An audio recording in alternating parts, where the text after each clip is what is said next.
بسم اللہ الرحمن الرحیم۔ السلام علیکم۔ حضرت انس رضی اللہ تعالیٰ عنہ سے روایت ہے کہ نبی کریم صلی اللہ علیہ وآلہ وسلم نے فرمایا، جنت میں مومن کو جنسی اختلاط کی اتنی قوت عطا کی جائے گی۔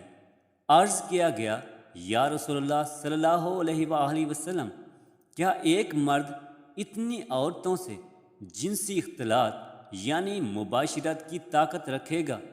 آپ صلی اللہ علیہ وآلہ وسلم نے فرمایا، جنت میں ایک مرد کو 100 مردوں کی قوت عطا کی جائے گی، اور جب اس کو اتنی قوت حاصل ہوگی تو پھر وہ کئی عورتوں سے جنسی اختلاط کی طاقت کیوں نہیں رکھے گا؟ حضرت علی کرم اللہ وجہ الکریم کہتے ہیں کہ رسول کریم صلی اللہ علیہ وآلہ وسلم نے فرمایا کہ جنت میں ایک بازار ہے جس میں خرید و فروخت نہیں ہوگی، بلکہ وہاں مردوں اور عورتوں کی طرح کی حسین و جمیل صورتیں نظر آئیں گی۔